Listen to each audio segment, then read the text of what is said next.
l'intercession du saint et glorieux apôtre et évangéliste Matthieu, m'accorde d'annoncer la bonne nouvelle avec force pour l'accomplissement de l'évangile de son Fils bien-aimé, notre Seigneur Jésus-Christ.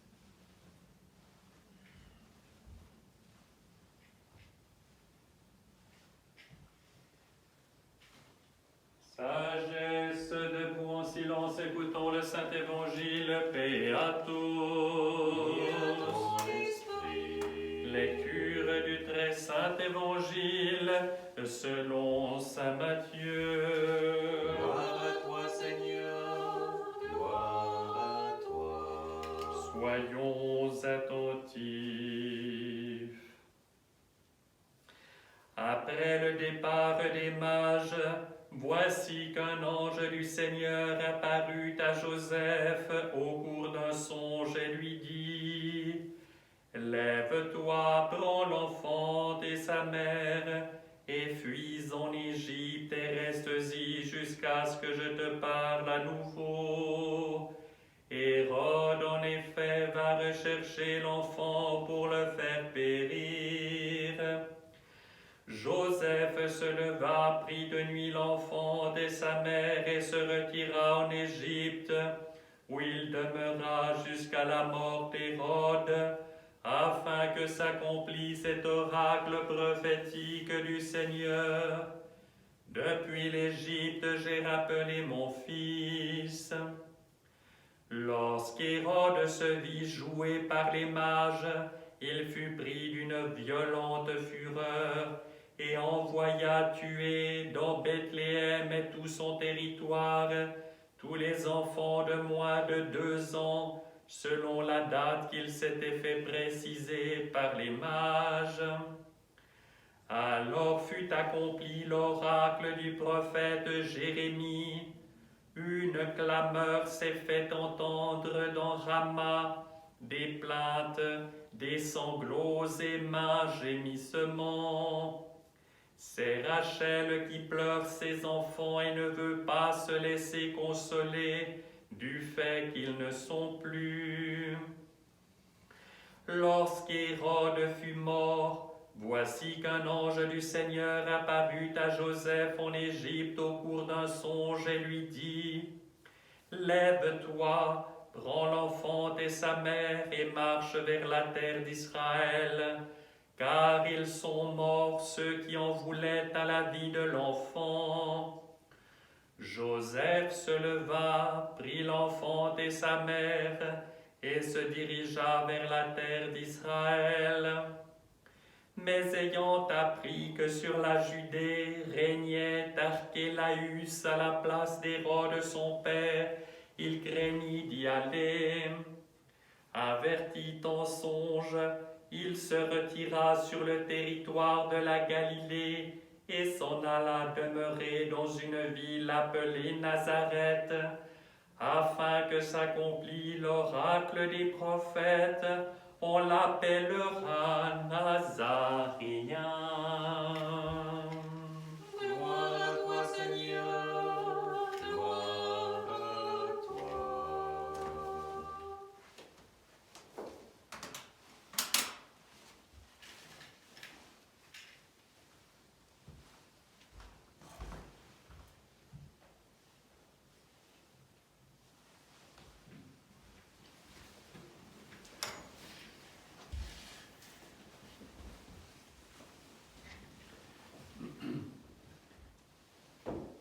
Au nom du Père et du Fils et du Saint-Esprit, ainsi soit-il. Chers frères et sœurs, nous voilà dans cette période de l'après-fête de la Nativité du Christ, dans l'octave de la Nativité du Christ, cette période faste, si vous voulez, qui va de la Nativité du Seigneur à la fête de la Théophanie, du baptême du Christ qui inaugure véritablement le ministère public du Christ. C'est une période de joie, une période de lumière, une période de fête. Et il est important que nous insistions sur le fait qu'il ne s'agit pas de fêter le jour même un événement ou un mystère quelconque et puis qu'ensuite nous retournions à une forme de temps ordinaire. il n'y a jamais de temps ordinaire, tant il est vrai que le Christ, notre Dieu, et Dieu, le Seigneur Tout-Puissant, a véritablement donné le temps aux hommes comme un temps de grâce, une année de grâce, et nous sommes au début de cette année, et il faut véritablement que nous prenions conscience que l'année n'est pas quelque chose d'ordinaire ou de banal, c'est un temps sacré qui est donné par Dieu aux hommes pour qu'ils aient la possibilité, dans leur état de chute, de librement se tourner vers le Maître Tout-Puissant, le Seigneur Dieu, en regardant, en ayant cette possibilité de regarder vers le passé, c'est-à-dire d'avoir cette capacité de repentir et de regarder vers l'avenir, c'est-à-dire vers la vie éternelle. Et nous savons bien que le Seigneur Dieu nous a placés en ce monde et nous a placés dans le temps pour que véritablement nous ayons cette capacité de le choisir librement et d'avoir le temps d'entrer dans cette obéissance et se repentir et cette humilité qui caractérise la vie chrétienne véritable et qui surtout permet le rétablissement de la plénitude de la vie humaine telle que le Seigneur l'a prévue pour les hommes. Chers frères et sœurs, le dimanche qui suit Noël, nous faisons mémoire du saint roi et prophète David, de saint Joseph, le fiancé de la Mère de Dieu, le gardien de la virginité de la Mère de Dieu, et de saint Jacques, le frère du Seigneur. Et on pourrait se dire, pourquoi avoir mis ces trois personnages extraordinaires dans l'Écriture sainte, pourquoi les avoir mis ensemble le dimanche qui suit Noël? Eh bien, tout simplement parce qu'on voit dans le roi David une préfiguration du Christ, du Messie. Dans l'Ancien Testament, tout est préparation pour le mystère de la nativité, pour le mystère de l'incarnation du Verbe, du Dieu, d'avant les siècles, qui se fait homme pour nous sauver et pour notre salut véritablement. Et on fait mémoire de Saint Jacques, frère du Seigneur, parce que, fils du premier mariage de Saint Joseph, il est parent selon la loi, il est frère selon la loi du Christ, et d'autre part, il est apôtre, premier évêque de Jérusalem, et il est véritablement cette incarnation de la vie de l'Église qui est le corps du Christ. Il est l'incarnation de cette vie nouvelle donnée par le Christ. Et Saint Joseph, bien sûr, c'est ce gardien silencieux, si l'on est, et protecteur, si on veut, de la vie de ce Dieu fait homme et rendu vulnérable dans le petit enfant de Jérusalem. De Bethléem, de la grotte de Bethléem, et qui va aller jusqu'à Jérusalem pour souffrir sa passion, accomplir le salut pour nous. Saint Joseph, c'est l'obéissance et l'humilité. Et cette obéissance et cette humilité, chers frères et sœurs, c'était la vie naturelle d'Adam, de nos premiers parents au paradis. C'est cette obéissance et cette humilité qui les rendait tout semblables à Dieu, qui les rendait capables de vivre de la lumière céleste sans aucun obstacle, de vivre dans une harmonie, dans une perfection qui les rendait capables de se nourrir de la présence de Dieu, de régir la création avec harmonie, sans qu'il y ait le moindre mal, sans qu'il y ait la moindre chute et aucune puissance accordée à la mort. Et cette préparation de l'Ancien Testament, c'est une marche vers le recouvrement de ces vertus que sont l'obéissance et l'humilité. Et Saint Joseph est véritablement l'incarnation de ces vertus-là. Et c'est ce qui l'a rendu capable, si vous voulez, d'être le témoin privilégié, le premier témoin de ce mystère de l'incarnation de ce mystère étonnant de la nativité du Christ du sein de la Vierge. Et avec la Mère de Dieu, d'être les témoins silencieux, mais par l'exemple, par l'incarnation en eux, de ces réalités du ciel, et de garder tout cela dans leur cœur. On dit cela de la Mère de Dieu, mais nous pouvons le dire de Saint Joseph aussi.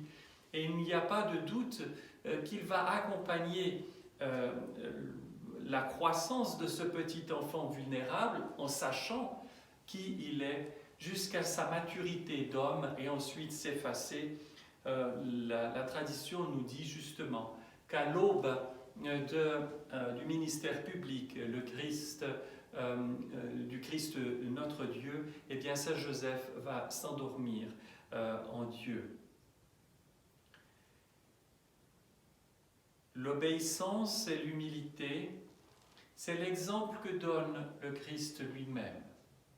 Nous voyons le Christ naître non pas dans un grand peuple qui domine la terre à cette époque-là. Il n'est pas fils de l'empereur de Rome, il n'est pas né dans la grande et puissante Égypte, il n'est pas né non plus dans la grande Chine impériale, il est né issu de ce peuple tout à fait modeste au fond d'Israël. Il est né vulnérable, pas dans un palais, mais dans cette grotte finalement improbable. Il n'est pas né de manière comme une sorte de surhomme, mais il est né véritablement petit enfant vulnérable, passible, c'est-à-dire capable de passer par la mort. Et il va passer par la mort. Et c'est quelque chose d'essentiel que cela, et nous devons bien le comprendre, parce qu'il fallait que Dieu s'incarnât. Il fallait qu'il prit notre nature humaine complètement pour que véritablement le salut soit possible. Sinon, Dieu serait, vous le savez, resté à jamais extérieur à la nature humaine. Il n'aurait pas pu, s'il ne l'avait assumé, vaincre la mort dans cette chair humaine, dans cette nature humaine qui a été au premier temps de l'humanité mordue au talon, mordue par le serpent qui lui a communiqué la mort. Et donc il fallait que le Christ, vrai Dieu, goûtât à la mort humaine, descendit aux enfers, entra dans ce combat extraordinaire contre la mort et la vainquit à ce moment-là pour en sortir absolument victorieux et nous tirer par la même occasion nous-mêmes, chacun personnellement, hors du tombeau. Et cela est possible, chers frères et sœurs, pas par une réalité passive de l'homme qui aurait reçu comme cela le salut et se laisserait faire en étant automatiquement sauvé. Non, Dieu nous laisse, comme au premier jour, une totale liberté. Nous pouvons choisir Dieu ou le rejeter. Nous pouvons accepter ou non d'entrer dans ce chemin spirituel, difficile, rocailleux, étroit, semé de ronces sans doute, ou, pour prendre une autre image, comme la fine cime, la fine crête d'une montagne que l'on gravit avec les précipices de part et d'autre. Certes, on arrive au sommet et on a une vue absolument extraordinaire. Et en cette période hivernale, nous n'avons qu'à penser aux Alpes et à ce paysage merveilleux qui se montre à nous à ce moment-là.